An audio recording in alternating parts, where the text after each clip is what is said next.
Bienvenidas y bienvenidos al tercer video. Comencemos con la sección de ejercicios modelo que utilizan subpruebas. Ya saben que tenemos dos tipos de subpruebas, las de prueba condicional y las de prueba de reducción del absurdo o prueba indirecta. Vamos a comenzar con estos dos de prueba condicional y luego con los de prueba indirecta.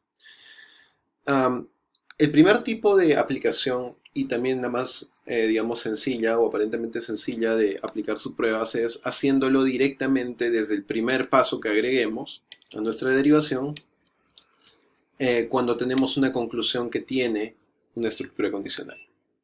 ¿Qué es lo que nos permite hacer la prueba condicional?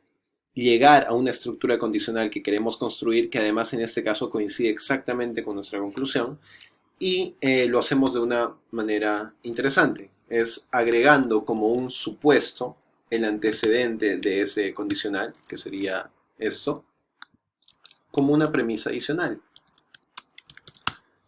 Y mostrando que al utilizarla en conjugación con las anteriores, con las que ya han aparecido antes, podemos llegar al consecuente de esta fórmula condicional.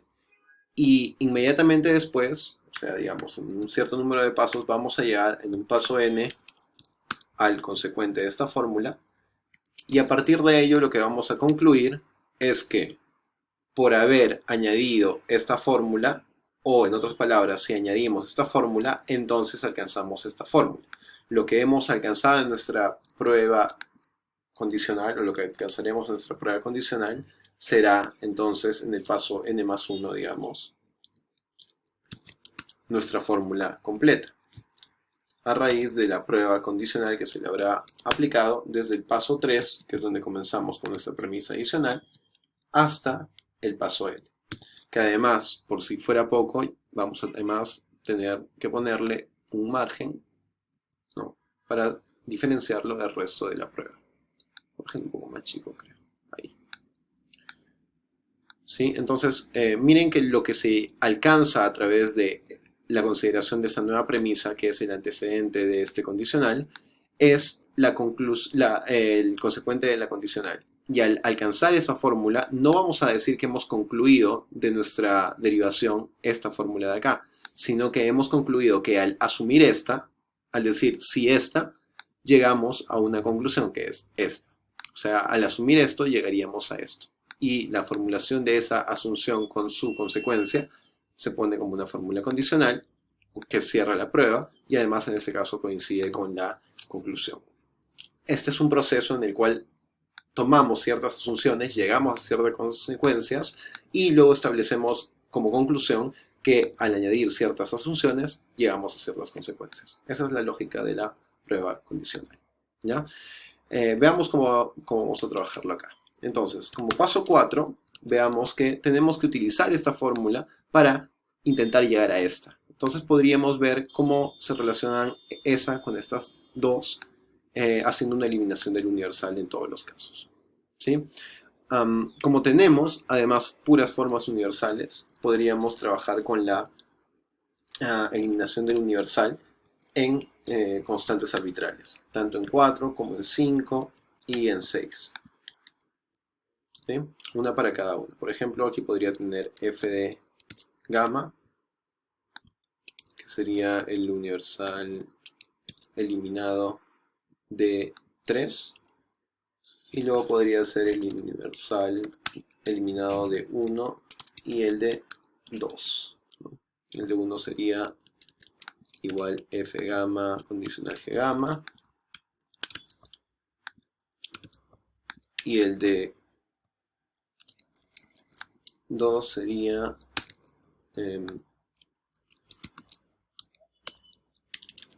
condicional g gamma condicional h gamma, ¿no? Además, esto ya nos permite ver que tenemos la posibilidad de hacer el modus, el silogismo hipotético deductivo, que nos deja entre 5 y 6 f de gamma con condicional h de gamma. Silogismo hipotético deductivo entre 5 y 6.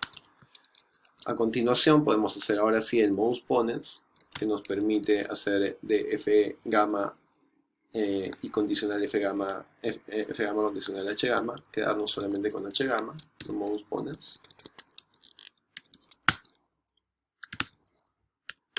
Y en 9 alcanzaríamos la posibilidad de crear un universal a partir de esta fórmula con una constante gamma que diga para todo miembro del dominio se cumple la propiedad hx, porque podemos hacer la generación del universal a partir de fórmulas que tienen gamma, ¿no? Aplicado a 8 en este caso, y este sería nuestro paso 9. ¿Para qué hemos hecho esto? Para que ahora, por una doble negación, podemos llegar a este paso. Vamos a ver cómo.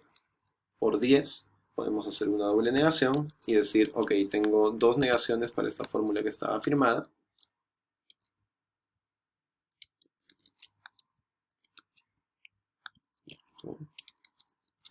¿Sí? Es una fórmula equivalente con doble negación.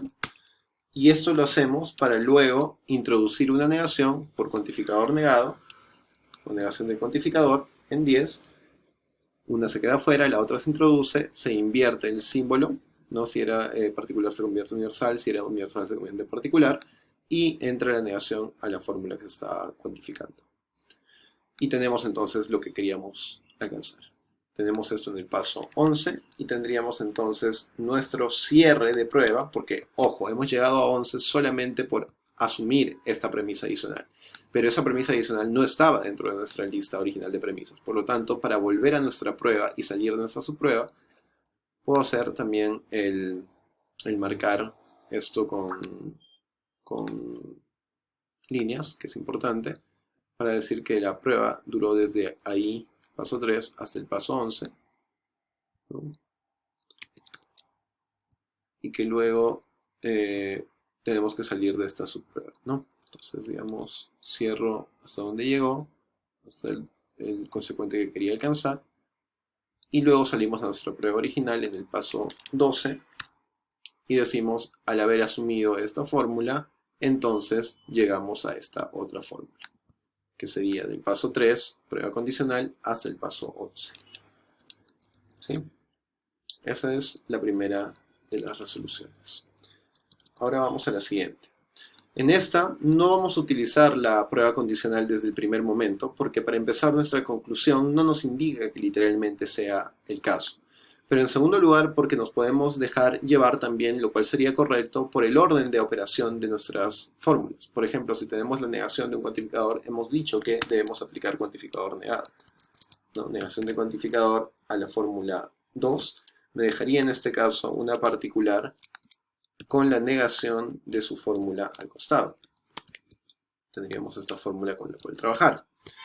Y además sabemos que cuando tenemos una fórmula particular y otras universales como estas, debemos operar prioritariamente la particular. Entonces, para eliminar la particular y poder trabajar con las otras dos, voy a hacer la eliminación del particular en 4 antes que las del universal en 1 y en 2.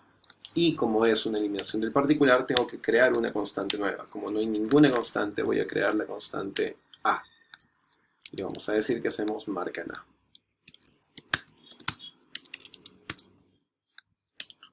Muy bien, ahora sí puedo hacer la eliminación de universales con 1 y con 3 para ver cómo nos va, cómo vamos a poder operar acá. A ver, veamos qué pasa con esta que tiene L también, porque podría ser que por aquí encontremos una manera de operar más rápido, antes que hacer la de 1 todavía. Por ejemplo, si hacemos aquí la eliminación del universal de 3 en A, porque es la constante que apareció, no nos convendría aquí hacerlo una constante arbitraria, tendríamos una fórmula como esta. Y aquí podemos darnos cuenta de algo. El LDA podríamos operarlo si tuviéramos un M para hacer un modus ponens y luego sacar esto y hacer un modus ponens del bicondicional, pero no podemos todavía. Acá FG tampoco nos va a dar elementos para hacerlo. Entonces aquí es donde ustedes ya con el desarrollo que hagan de las derivaciones en los siguientes días van a poder también ver que pueden asumir la herramienta de crear premisas adicionales casi ad hoc para el momento de la derivación en la que están y que además les van a servir luego para poder construir su conclusión. Por ejemplo, si en este caso yo abro una prueba y hago una asunción, que en este caso va a ser esta asunción, miren, para todo x m de x. Acuérdense que por una premisa adicional podemos asumir lo que querramos, o sea, no hay ningún límite ahí, podemos asumir cualquier fórmula. Solamente que estamos teniendo en cuenta que ahí estamos asumiendo algo que está dentro de una subprueba y no forma parte de la prueba principal. ¿Qué pasa con toda esta asunción? Si yo veo ahora mi fórmula 6 y veo esta asunción, veo que de aquí voy a poder sacar m de a, por ejemplo, en el paso 8, ¿sí? Por una eliminación del universal en a. Entonces podría decir ma eliminación del universal. Y miren lo que permite esto. Esto permite que ahora haga el modus ponens que quería para poder sacar esa fórmula y trabajar con la negación de LA. Quedarme con FA. ¿Ven? Es un movimiento ad hoc, pero que, ojo, no es que les permita llegar directo a la conclusión, sino que estamos en una subprueba que luego vamos a tener que cerrar. Ahora, ¿de qué más me sirvió añadir esta premisa adicional? Que aquí aparece negada. Va a servirme para luego poder operar esto en el momento en que lleguemos a la conclusión. Algo va a pasar. Miren, vamos a tener la conclusión, pero esta conclusión podríamos plantearla de otra manera. Esta pudo haber venido de una fórmula que no era una disyunción, o que era una disyunción de otro tipo, que era una disyunción que tenía primero este término y después el segundo término, y que llegó a la siguiente simplemente por una conmutación, ¿sí? Acuérdense que esto es como adelantarnos en los pasos finales. Era un truco que les había enseñado en derivaciones en el LC. Y además esta pudo haber venido de otra por definición del condicional. Por definición del condicional esto pudo haber sido el antecedente y el consecuente de una fórmula condicional como esta. Y eso habría venido de una fórmula así, por definición del condicional, y esto habría venido por conmutación, ¿no? Ahora, miren, si nosotros hemos agregado esta fórmula como un inicio de la subprueba, podríamos hacer algo, ya que esta es una fórmula condicional, para llegar a esta. Y si llegamos a esa, vamos a poder crear este condicional como ya nuestro primer paso que sale de la prueba condicional. Si alcanzamos como conclusión de esta asunción esta fórmula, vamos a poder concluir este condicional. Y si llegamos a hacer eso, en 2 pasos más vamos a llegar a la conclusión. Entonces apuntemos a llegar a esta fórmula de acá en un paso n. Veremos cuántos pasos más nos toma hacer eso. Entonces, en 9 podemos utilizar nuestra fórmula que hemos alcanzado y hacer un modus ponendo ponens entre 6 y 9. Entre 6 y 8, digo. Entre 6 y 8 y tenemos esta fórmula bicondicional. A continuación podemos hacer otro modus ponens, pero esta vez del bicondicional, ¿no? Entre esta 5 y esta 9. Modus ponens del bicondicional entre 5 y 9. Y aquí obtener FA. ¿Para qué? Dirán ustedes. Y es justamente para poder alcanzar una fórmula que tenga el predicado Gx. Y ella va a salir de acá, de esta fórmula que aún no hemos utilizado. Aquí, como es un universal, podemos hacer eliminación del universal en 1 en la letra que nos convenga. Y aquí, evidentemente, nos conviene A, una que ya apareció. En 12 podemos hacer un modus ponens. Y por modus ponens entre 10 y 11 nos quedamos con GA.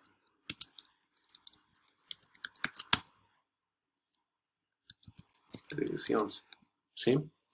Y ahora hemos hecho esto para llegar al paso 13. Que afirma a partir de que G se cumple para una constante, que al menos se cumple para alguien en el dominio a través de nuestra generación del particular en 12. Entonces hemos podido decir que nuestra subprueba termina y volvemos al margen original con el paso 14, que sería, al haber asumido ese antecedente, llegamos a este consecuente por prueba condicional entre los pasos, o desde el paso 7 hasta el paso 13, ¿sí? Y en los pasos 15 y 16 simplemente completar lo que ya sabíamos. Primero esta por definición del condicional, en el paso 15, y este en el paso 16 por conmutación, ¿no? Esta definición del condicional en el 14 y esta conmutación en el 15. ¿Sí? Finalmente podemos dibujar también, voy a hacerlo aquí rápido porque se me acaba el tiempo, pero luego en el video les coloco la línea que marca la prueba condicional, donde comenzó con la premisa adicional y donde terminó con la fórmula que necesitábamos. Nos vemos allá.